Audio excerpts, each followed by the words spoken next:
what happens when a guy walks around for 130 years filled with metal?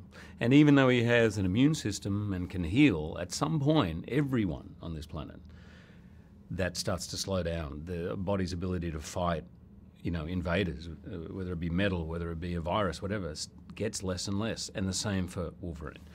He's also very kind of isolated, alone, and he's not actually alone, but feels alone and despondent. He really doesn't have much to live for.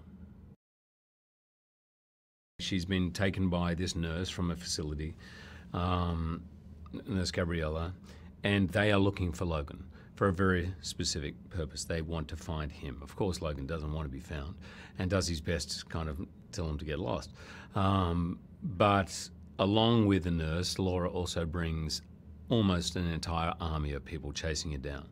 The reason is she's a mutant as well.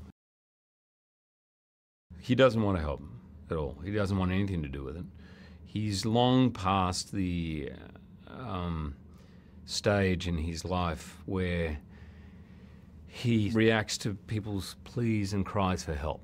He's basically, in his life, he has come to the conclusion that generally when he helps, things end up worse off. That the people he loves end up getting hurt. That if he gets too close or tries too hard, it ends in pain and loss and destruction. So the wall around Logan is very, very thick, very, very hard for anyone to penetrate it.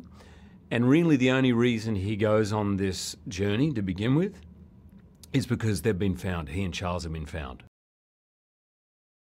The two of them are in charge of making sure they get these assets back, these kids back.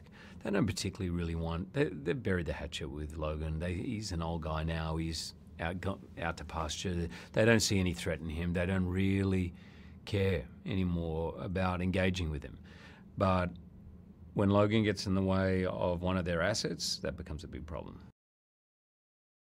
He reveled in this character, and it shows. It's a heartbreaking, beautiful, layered, textured, complex performance. At times, unbelievably lucid and clear. You see the relationship with he and Logan as very sort of father-son in all its colours. Pride, disappointment, anger, frustration.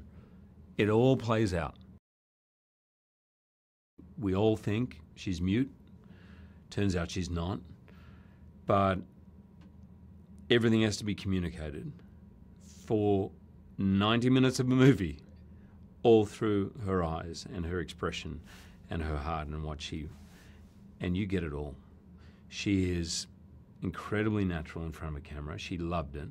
She hated being told it was time to go home. She always begged to stay. I've never worked with a kid. Never did I see her tired or grumpy or badly behaved. Always, always loving it. And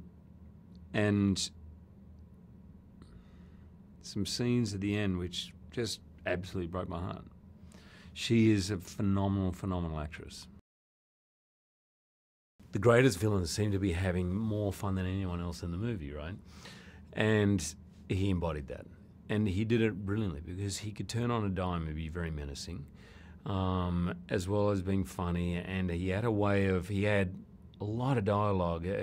Jim wrote a character that loved to just chat and talk, and I don't mean exposition, I mean genuinely just sort of talking. And so you look at the page, you go, wow, man, this is like 3 pages of dialogue. But he had a really brilliant way. It felt like his own, just throwing stuff away, of just letting it sort of roll off his tongue, and as well as getting everything out that he needed to. And no take was ever the same.